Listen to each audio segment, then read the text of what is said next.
Here are a couple drills to go along with the glide swings and the kips. Sit up, keep the elbows straight, toes pointed. Ready? And roll back. You can do these in sets of 3. Ready? 1. Bring the bar a little closer to you. 2. That's right. And see your feet in front of the bar. Okay, now switch the bar. This is to learn how to push down with straight arms at the end of the glide kip. Ready? And push back and lift. Now just lay back and show me a hollow shape and just hold that shape. Now put your arms by your hips straight and hold that shape. Now rock back and forth. That position needs to be so strong before the kip is going to be successful. Here are the horizontal casts connected to the kip. Extension, a little bit higher on the feet. Nice shape. Rounded, nice shape. Notice the feet under the bar at the end of each of the kips and hold. Under the bar, under the bar. Here's the horizontal cast. Look at the starting shape. It should match the finish shape. Look at the chest in and the low back nice and rounded. And hold, hold, hold. Here are the basic drills when teaching a straddle cast to handstand. Can be done on the floor or on a floor rail. From the knees, pushing the hips on top of the shoulders and falling to back. Now turn and do the same thing the other way. Both of these exercises teach them to get on top of the bar before they fall. And here's another one. You can just set these stations up side by side, teaching them to get their shoulders on top of their wrists and their hips on top of their shoulders. All of these are prerequisites in order to be able to do a straddle cast to handstand. Here are some nice tap swings. These are straddle taps, and I want you to notice her ears are covered. There's a nice turtle back, her hips pressed to the floor, and you see a beautiful candle shape on that side. These are reverse tap swings, and these are important for many different things, all of the bails and the packs. Notice round arch tap, candle, round arch tap, candle, ears covered, same as the other tap. These drills are to begin circling the bar.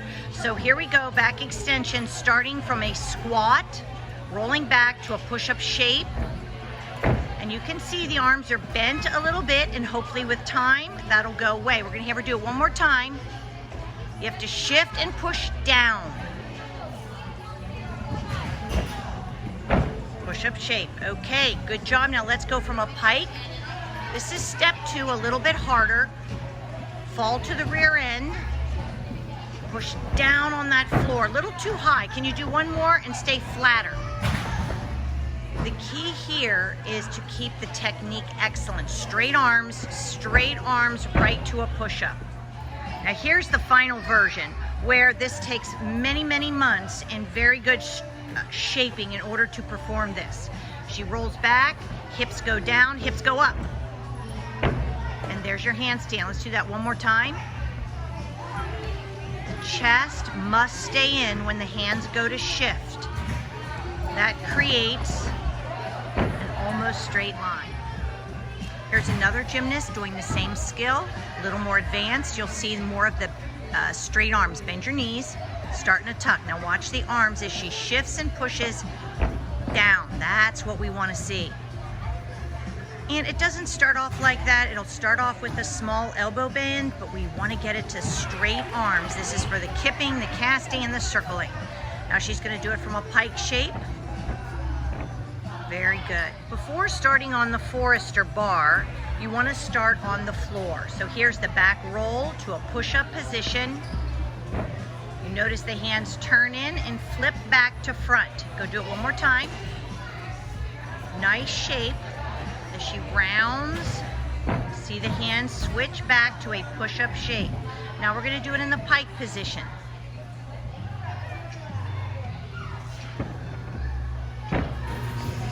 This one is for the basic toe circle. Even if they just go around to a birdie perch on top of the bar and then jump off. This is what the finished product looks like. So you want to be correcting to create all the right shapes and straight elbows. This is my favorite basic for circle skills. This is for the Stalder. No matter where they're at, the whole key element here is to round the back, open, and snap the hips under, keeping the elbows straight, feeling the good body shape. Start in singles, a couple bounces in between, and then build until they do a set up to 5. This is a drill to teach the arch snap. Nice push-up, nice turtle back. Hips are open and heels go up. It's like a baby donkey kick, arch snap. You use the same basic when you're trying to teach the Stalder. So this drill can be done both shapes regardless of whether they're ready to do the Stalder or not.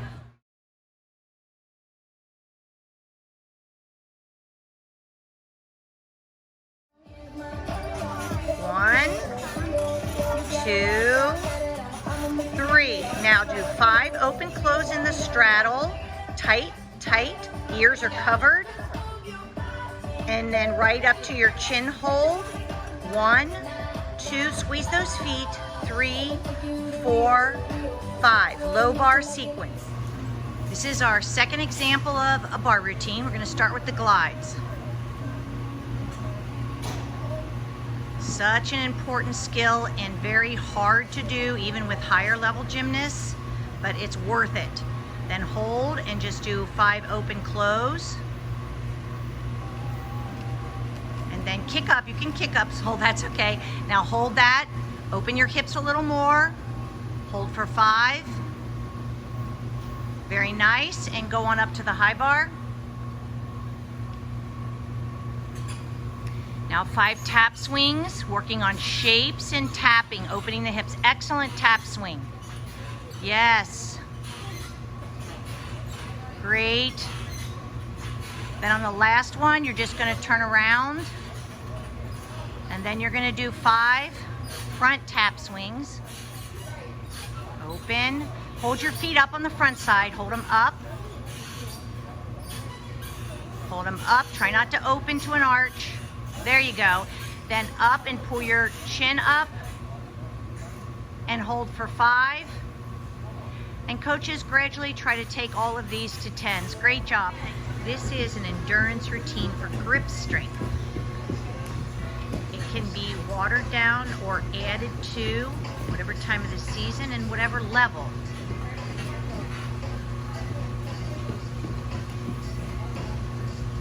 Especially while we're all trying to get our athletes fit to start putting combinations together.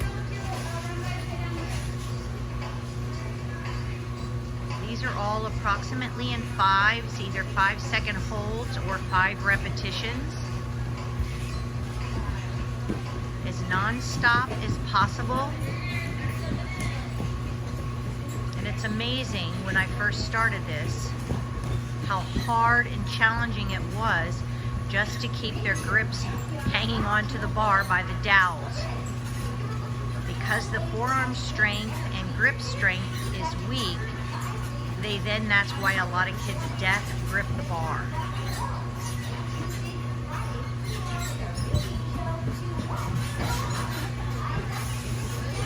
Keeping form throughout, especially at the end, keeping the ears covered so there's no pull. And like I said, it can be just a low bar sequence or a low bar and high bar sequence. It can be based on weaknesses of your athletes. Ears covered, please. When their ears aren't covered, it means they're pulling.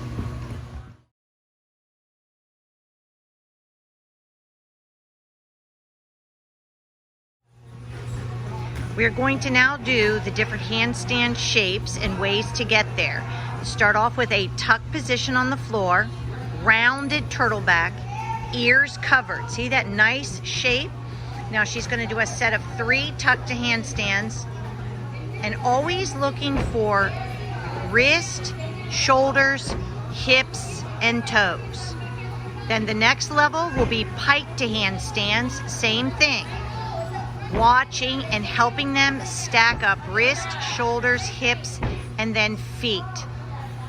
Nice lines at the end of each. Better to do lower numbers with good technique. And now straddle to handstand.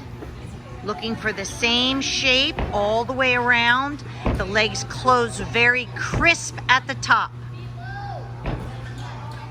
General shaping for bars. Front side and back side of the core. Arms overhead is very advanced. Put your arms in front middle, straight out from your shoulders. If they struggle being able to hold the shape, lower the arms. Now put your arms on your quads. So that's easy. Medium is in the middle.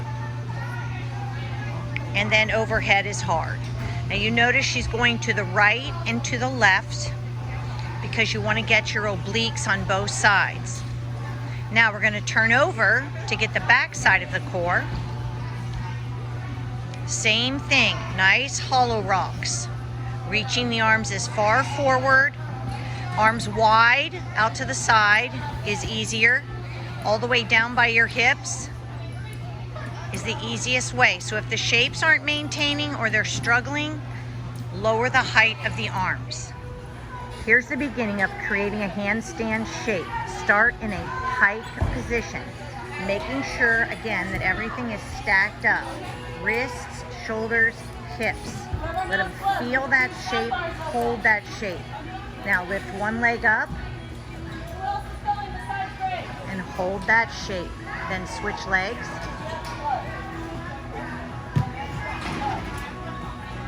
Next, you want them to kick either leg up and join and try to create their handstand hold. Go ahead and try that one more time. Make the shape in the pike position really rounded. Now keep that nice turtle back and bring it up.